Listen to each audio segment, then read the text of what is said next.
Daniel Mercer was 41 years old when his ex-wife walked into his headquarters with a lawyer, a leather folder, and the kind of smile people wear when they believe the room already belongs to them. The building had his name on the front, not large, not flashy, just 3 silver letters above the glass entrance of a downtown tower that had once been half empty before Daniel bought the controlling interest, renovated the top 6 floors, and moved his company in without a press release. His ex-wife, Alicia, had not been inside that building since the divorce. Back then, she had called it another one of Daniel's little projects. Now the same little project was being discussed in business magazines because Mercer Ridge Capital had just closed a deal worth $200 million, and Alicia had arrived to claim her share. She wore a cream suit, gold earrings, and the exact expression Daniel remembered from the final year of their marriage. Polished, confident, slightly amused, as if she was waiting for him to realize he had been foolish to ever think he could win without her. Beside her stood her attorney, Raymond Cole, a man with silver hair, expensive glasses, and a voice designed to make ordinary people nervous. He held the folder like it contained a weapon. Daniel looked at both of them through the glass wall of the conference room. He did not stand. He did not smile. He simply waited. Raymond opened the folder and said, "Mr. Mercer, my client believes she is entitled to a fair portion of the business growth that began during the marriage." Daniel looked at Alicia. Alicia looked back at him and said softly, "You didn't think I would just let you keep everything, did you?" For a moment, the room was very quiet. Daniel remembered the day she left. It had been raining that morning, not heavy rain, just enough to darken the driveway and make the windows look gray. Alicia had stood in the kitchen of the house he had bought before the marriage, wearing a black coat, holding car keys, and looking at him like she had finally outgrown the room. She told him she was tired of waiting, tired of promises, tired of hearing about plans, investors, risk, development, strategy, and future value.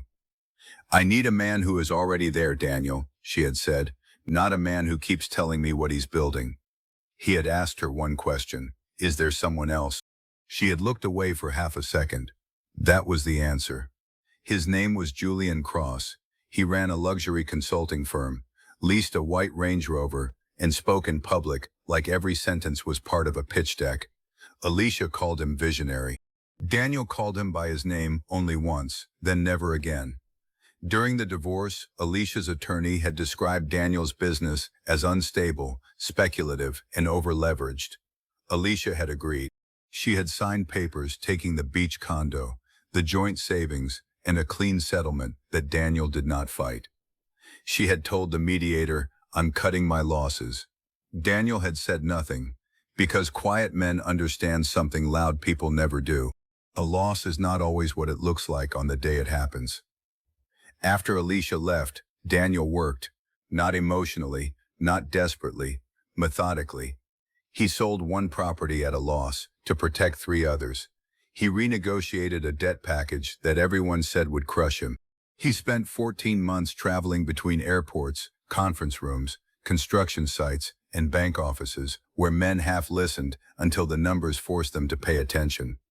The deal that changed everything did not happen overnight. It began with an abandoned medical technology campus outside Raleigh. Alicia had known about it during the marriage. She had mocked it at dinner once. "Another empty building you think is secretly gold," she had said. Daniel had not corrected her. At the time, it was not gold. It was debt, broken glass, zoning problems, unpaid taxes, and 3 lawsuits attached to the land. But Daniel saw what others missed. A university expansion was moving west. A federal research grant was under review. 2 biotech companies needed space within 18 months. The city wanted jobs and was willing to offer incentives to anyone patient enough to solve the mess. Daniel was patient. After the divorce was final, he acquired the campus through a separate entity. He cleaned the title, settled the lawsuits, brought in engineers, rebuilt the utility grid, signed the first tenant, then the second, then the third. By the time Alicia heard about it, the project was no longer an empty building. It was a $200 million exit, and now she was sitting in his conference room, asking for half of the future she had laughed at.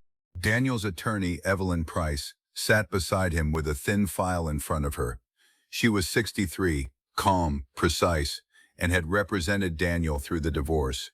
She adjusted her glasses and looked at Raymond Cole.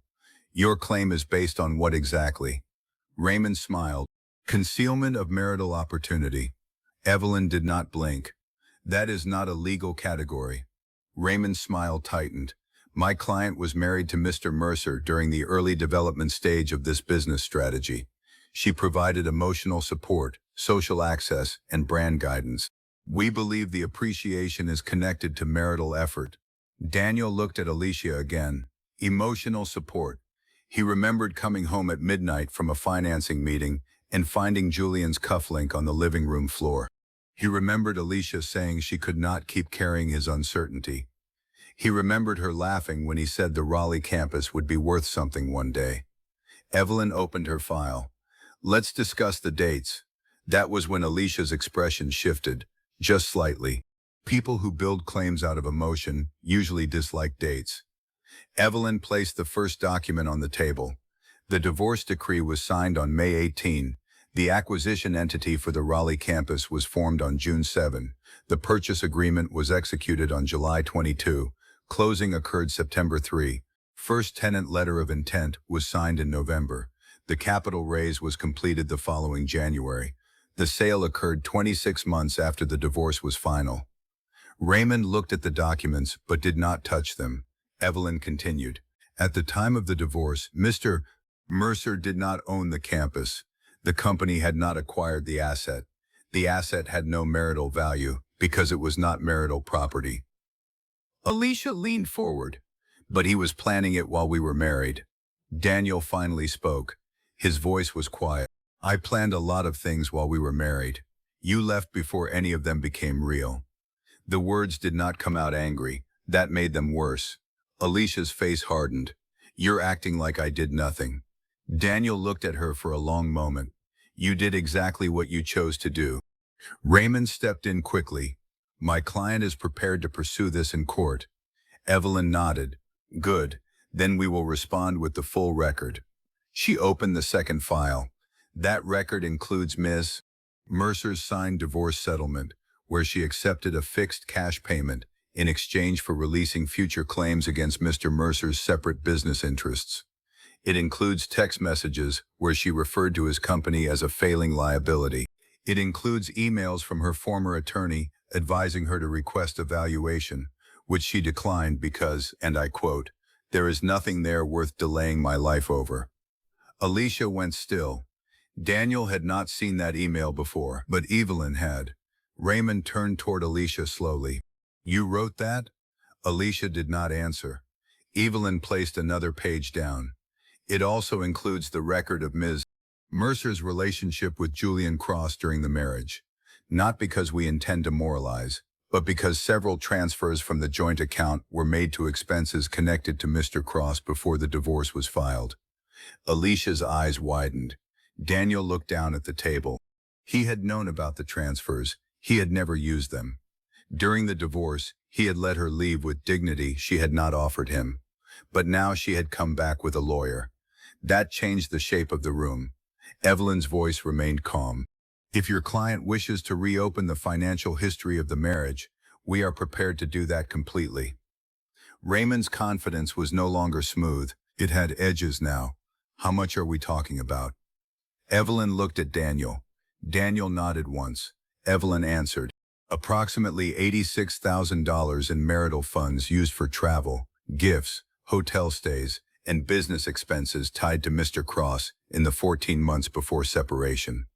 Alicia whispered, "Daniel." He did not respond, not because he hated her, because her first-name voice no longer worked on him. Raymond closed his folder slightly. "This could be settled privately." Evelyn smiled for the first time. It could have been avoided privately. There was a difference. Daniel remembered his father then. His father had owned a small repair shop for 32 years. He had repaired watches, clocks, broken hinges, radios, anything small enough to sit on his workbench. He used to tell Daniel that broken things always revealed the truth under pressure. If it falls apart when touched, his father would say, it was never solid. Daniel had thought his marriage was solid. It was not. But what he built after it was. Raymond asked for a recess. Evelyn agreed. Alicia stood and walked to the window. Below them, cars moved along the street like small decisions going somewhere else. Daniel remained seated. After a moment, Alicia turned. You really kept all of that? Daniel looked at her. I kept everything. You were planning to use it against me? No, he said. I was planning to protect myself if you ever tried to use me again. That landed. For the first time since entering the room, Alicia looked less like the woman who had arrived to take something and more like the woman who had realized the door behind her had locked. She lowered her voice. I was with you in the beginning, Daniel.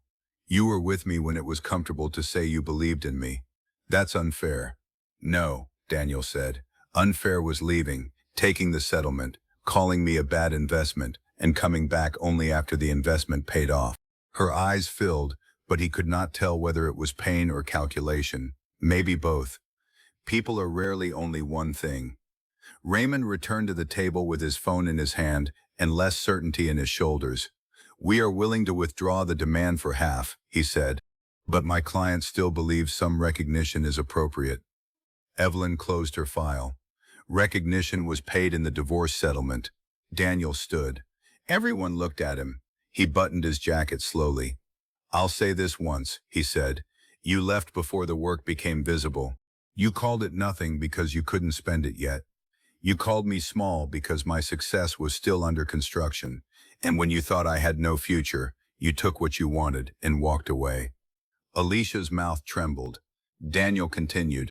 I don't owe you a share of what my silence built after your absence gave me peace. The room held still. Then he turned to Raymond. If you file, we answer, fully. Raymond understood. So did Alicia. Daniel walked out of the conference room and did not look back. 6 weeks later, Alicia withdrew the claim. 3 months after that, Julian Cross's consulting firm collapsed under 2 lawsuits and unpaid vendor claims. Alicia's name appeared in one of the filings as a financial guarantor on a short-term business loan she had signed after the divorce, believing Julian's next deal would make them both rich. It did not. Daniel heard about it from Evelyn in a short email that contained no commentary. He appreciated that. There are seasons in a man's life when information is enough, emotion becomes unnecessary. A year later, Daniel stood on the rooftop terrace of the same building Alicia had walked into with her lawyer. The city was gold under the evening light. Mercer Ridge Capital had moved into 3 new markets. The youth business program he funded in his father's name had just graduated its first class. Beside him stood a woman named Naomi, an urban planner he had met at a development hearing. She had not asked him how much the company was worth. She asked him why he chose old buildings instead of new ones. Daniel had told her the truth, because most people give up on things too early. Naomi had understood. That was rare. His phone buzzed once, a message from an unknown number. Daniel, I know I handled things badly. I just want to talk. I deserve closure. He looked at the message for a long moment, then he deleted it. Naomi glanced at him. Everything okay? Daniel put the phone in his pocket. Yes, he said. And he meant it. Below them, the city kept moving. Buildings held their weight. Windows caught the last light. Somewhere, someone was mistaking quiet for weakness. Somewhere, someone was walking away from a future because it had not become expensive enough to respect. Daniel had learned that not every loss needs to be recovered. Some losses are removals. Some endings are cleanings. Some people leave your life and take the noise with them. He looked out over the skyline, calm and unbothered, and thought about the sentence Alicia had said years ago. I'm cutting my losses. For the first time, he almost smiled. Because she had been right. She just never understood whose loss she was cutting.